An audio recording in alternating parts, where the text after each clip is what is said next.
अस्सलाम वालेकुम नाज़रीन, अगर आप एमओडी के असिस्टेंट डायरेक्टर का पेपर देने जा रहे हैं तो ये वीडियो आपके लिए बहुत ज़्यादा इंपॉर्टेंट है, क्योंकि इसके अंदर मैंने आपको पास्ट पेपर से एमसीक्यूज लेके उसकी एक्सप्लेनेशन के साथ आपको इस वीडियो के अंदर बताऊंगी।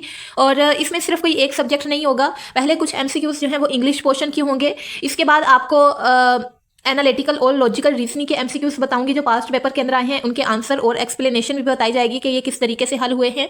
और फिर इसके बाद आपको एवरीडे साइंस के एमसीक्यूज बताए जाएंगे, फिर current affair, Pakistan affair, Islamic studies और ग्लोबल से रिलेटेड यानी जो पूरी दुनिया से रिलेटेड एमसीक्यूज आते हैं, तो ये सारे आपको इस वीडियो के अंदर पास्ट पेपर से लेकर एमसीक्यूज बताए जाएंगे। ये वीडियो आपके लिए बहुत ज़्यादा इंपॉर्टेंट होने वाली है। वीडियो को स्किप मत करिएगा, बड़े ध्यान से और गौर के साथ इसको सुनिएगा और समझिएगा, ताकि इस वीडियो के एंड पे आपको ये सारे एमसीक्यूज याद हो जाएं और आपके पेपर में आपके लिए आसानी हो। तो स्टार्ट करते हैं बिना टाइम वेस्ट किए। पहले वाला क्वेश्चन है, what is the antonym of death. ये एक वर्ड है, इसका आपने एंटोनिम बताना है, तो इसका एंटोनिम होता है अबंडेंस, क्योंकि इसका जो मतलब है वो है किसी भी चीज़ की कमी हो जाना, किसी भी चीज़ का ऑपोजिट हो जाना, यानी उसकी कमी हो जाना, ज्यादा ना होना। तो जब डेथ का मतलब है कमी हो जाना, तो इसका जो ऑपोजिट है, एंटोनिम है, वो अबंडेंस होगा। ये हमारा है पहला एमसीक्यूज। इसके बाद सेकंड वाला एमसीक्यूज है, जो कि आपका जो इंग्लिश का पोर्शन है, इसके अंदर ग्रामर इंक्लूड है। ग्रामर इंक्लूड है सारी की सारी, और एक्टिव पैसिव भी इंक्लूड है, सिनोनिम एंटोनिम भी इंक्लूड है। तो इस लिहाज से आपने अपनी इंग्लिश को प्रिपेयर करना है। तो सेकंड वाला एमसीक्यूज है, which of the following is an adverb. ये आपके पास चार ऑप्शन है, क्विकली है, ब्यूटीफुल है, हाउस है, रन है। इसमें से आपने एडवर्ब बताना है, तो एडवर्ब जो है वो क्विकली है। यहाँ पे एक्सप्लेनेशन के अंदर लिखा है, एडवर्ब मॉडिफाइज वर्ब्स, एडजेक्टिव्स और other adverbs and typically end in एलवाई।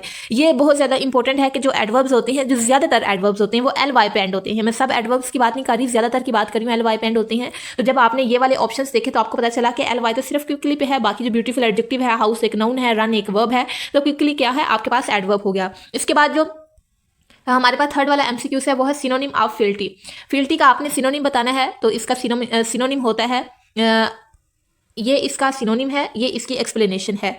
Allegiance, both words represent loyalty and faithfulness to a lord, cause और नेशन। यानी आपने किसी भी चीज़ की तरफ अपनी लॉयल्टी रिप्रेजेंट करनी है, तो उसके लिए आप फिल्टी का वर्ड इस्तेमाल करती हैं। फिर फोर्थ वाला एमसीक्यूज है, identify odd one out. Tailor है, बार्बर है, ब्लैक स्मिथ है, कारपेंटर है। इन चारों में से आपने ऑड वन बताना है। अब यहाँ पे मैं आपको ऑड वन का थोड़ा सा कॉन्सेप्ट बता दूं कि जो ऑड वन होता है, ये हम बोलते हैं किसी भी चीज़ का डिफरेंट वन। यानी ये जो चार ऑप्शन है आपके पास, इसमें से जो डिफरेंट है, जिसका कॉन्सेप्ट बाकी तीनों के साथ नहीं मिलता, वो आपने बताना है। तो ये है हमारे पास बार्बर। जो बार्बर है, ये यहाँ पे क्या है, डिफरेंट वन है।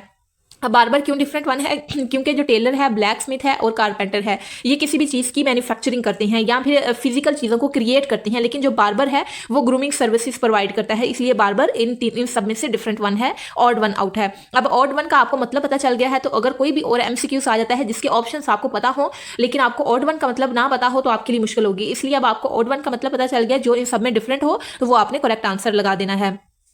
इसके बाद 5 वाला और लास्ट वाला इंग्लिश का एमसीक्यूज है, इन दी उर्दू सेंटेंस, वो शेर की तरह बहादुर है। What grammatical device is used.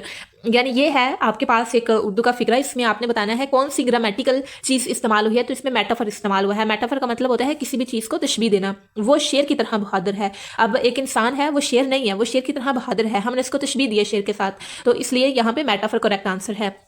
अब आगे वाला पोर्शन बहुत ज़्यादा इंपॉर्टेंट है, और इतना इंपॉर्टेंट है कि बहुत सारे कैंडिडेट इसमें स्टक हो जाते हैं। तो अगर आप इसके एक दफ़ा कॉन्सेप्ट्स क्लियर कर लेंगे, तो क्वेश्चन कोई भी आए आपके लिए उसको हल करना आसान होगा।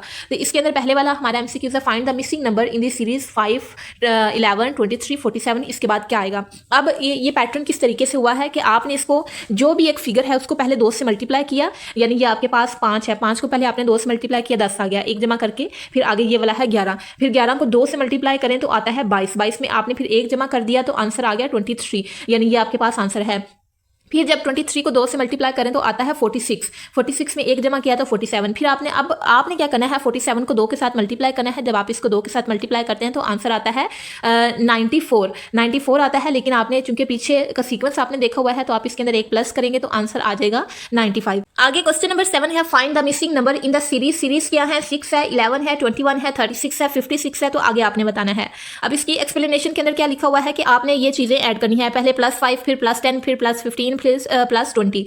यानी ये जो 6 है ना, इसके अंदर +5 करेंगे तो हमारे पास 11 आ गया। फिर ये जो 11 है, इसके अंदर हमने +10 किया है। फिर इसके बाद जो हमारे पास 11 में +10 करने के बाद 21 आ गया, फिर हमने 21 के अंदर +15 कर दिया। फिर हमारे पास 36 आ गया, फिर 36 के अंदर हमने +20 कर दिया। लिया। फिर हमने यहाँ पे क्या किया, प्लस 25 कर दिया। अब आगे जो हमारे पास 56 है इसके अंदर हम प्लस 30 करेंगे। तो जब हम आपने एक 56 के अंदर 30 प्लस किया तो आपके पास आंसर आ गया 86। तो इस तरीके से आपने इस क्वेश्चन को हल कर लिया। इसके बाद आगे क्वेश्चन नंबर 8 है, a train travels a distance of 6000 kilometre in 28 hours, what is its speed. तो जब ये आपके पास स्पीड मालूम करनी हो, डिस्टेंस मालूम करना हो या टाइम मालूम करना हो, आपने ये एक फार्मूला याद करना है, speed is equal to distance over time. यानी ये फार्मूला है, speed is equal to distance over time. अगर आपने स्पीड मालूम करनी है तो भी मालूम हो जाएगी, डिस्टेंस मालूम करना है, टाइम मालूम करना है, बस आपको दो चीज़ें दी हुई हैं तो तीसरी चीज़ आप मालूम कर सकते हैं इस फार्मूले के अंदर वैल्यूज पुट करने के बाद। आई होप सो कि आपको ये क्वेश्चन क्लियर होगा। आगे क्वेश्चन नंबर 9 है, if all A are B and no B is C, then C some C are A, it is true और फॉल्स। ये क्वेश्चन है कि सारे के सारे जो ए हैं वो बी हैं, लेकिन जो बी है वो कोई भी सी नहीं है और जो कुछ सी है वो ए हैं। तो अब आपने ये बताना है कि ये जो उन्होंने स्टेटमेंट लिखी है ये ठीक है या नहीं है। ये जो स्टेटमेंट है ये फॉल्स है, ये ट्रू नहीं है। इसकी एक्सप्लेनेशन क्या है कि since A is entirely inside B and C is completely separate from B, C and A, तो इसलिए यानी जो ए है वो सारे का सारा बी के अंदर है और जो सी है वो सारे का सारा डिफरेंट है बी और सी से, इसलिए बी, सी और ए आपस में ओवरलैप नहीं कर सकते। इसलिए जो लास्ट पे उन्होंने लिख दिया ना सम सी आर ए, तो ये आपके पास क्या है, फॉल्स बन जाएगा। अगर आपको इस क्वेश्चन की समझ नहीं आई तो आप लोग इसको खुद से पढ़िएगा, ये यहाँ से लेके यहाँ तक क्वेश्चन का, फिर उसका आंसर, फिर उसकी एक्सप्लेनेशन। तो आई होप सो 2-3 दफ़ा पढ़ने के बाद आपको ये खुद समझ आ जाएगी और ये आपने ज़रूर पढ़ना है। आगे क्वेश्चन नंबर 10 है, find the odd one out. ये जिस तरह ऊपर हमने क्वेश्चन किया है कि ऑड वन आउट का क्या मतलब होता है, जो डिफरेंट हो। अब ये जो आपको 4 चीज़ें दी गई हैं, सेलिंग है, स्विमिंग है, डाइविंग है और ड्राइविंग है। अब आपने ये देखा कि जो पहली 3 चीज़ें हैं, सेलिंग, स्विमिंग और डाइविंग, ये 3 क्या है, वाटर बेस्ड एक्टिविटीज़ हैं। लेकिन ये जो ड्राइविंग है ना, ये जो सड़क पे हम करते हैं, जमीन पे करते हैं, इसलिए ये आपके पास ऑड वन आउट है, यानी कि डिफरेंट है। अब ये हमने एमसीक्यूज देख लिए एनालॉजी के नहीं, एनालिटिकल रीजनिंग के, और ऊपर हमने 5 देखे के इंग्लिश के। अब हम देखेंगे एवरीडे साइंस के कुछ एमसीक्यूज। इसमें जो पहले वाला एमसीक्यूज है वो है which organ is responsible for clearing blood. तो जो लीवर है इंसान की बॉडी में वो ब्लड को क्लियर करता है, उसमें से टॉक्सिन्स को रिमूव करता है और फिर जो है इसको जो हमारी बाकी बॉडी होती है उसके अंदर पास कर देता है। आगे क्वेश्चन नंबर 12 है, what is the study of blood called. जो ब्लड की स्टडी है उसके लिए एक टर्म इस्तेमाल होती है, हीमाटोलॉजी। हीमा का मतलब होता है ब्लड और ओलॉजी का मतलब होता है स्टडी करना, इसलिए ब्लड की स्टडी को हम हीमाटोलॉजी कहते हैं। आगे क्वेश्चन नंबर 13 है, an ECG is use to diagnose elements of which organ. तो जो ईसीजी है वो हार्ट को डायग्नोज करने के लिए इस्तेमाल होती है। ईसीजी ये है इलेक्ट्रोकार्डियोग्राम। ये इलेक्ट्रोकार्डियोग्राम एक आला है, यानी एक मशीन है, और ये क्या करती है, जो हमारे हार्ट के इलेक्ट्रिकल सिग्नल्स होते हैं यानी जो हमारी हार्ट बीट होती है उसको रिकॉर्ड करती है, और फिर जो हमारा हार्ट होता है उसको डायग्नोज करने में यानी उसका एनालिसिस करने में, उसको चेक करने के लिए हेल्प करती है। आगे क्वेश्चन नंबर हमारे पास 14 है, which is the farthest planet from the sun. Farthest का मतलब है यानी जो सबसे ज्यादा दूर है, तो जो नेपच्यून है वो हमारे सन से सबसे ज्यादा दूर है। तो एक्सप्लेनेशन में लिखा हुआ है, in our solar system Neptune is the 8th and the most distant planet.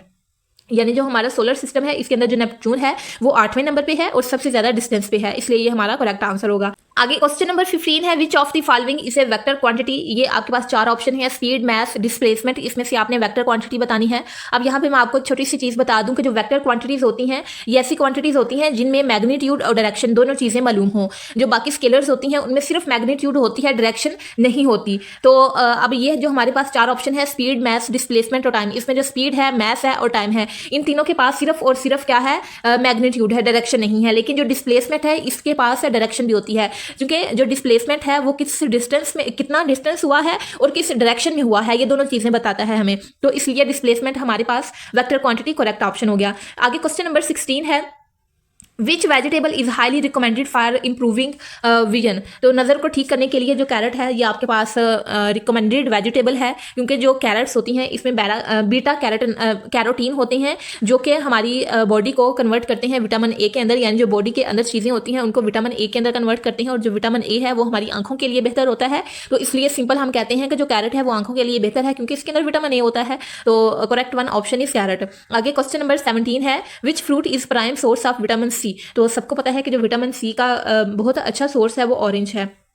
संतरा है। और जो सिट्रस फ्रूट होते हैं वो उन सब के अंदर जो है वो विटामिन सी होता है, जो कि बॉडी की इम्यूनिटी को बेहतर करते हैं। सिट्रस का मतलब होता है जो खट्टे फ्रूट होते हैं, सबके अंदर विटामिन सी होता है। आगे क्वेश्चन नंबर 18 है, what is a normal human resting pulse rate.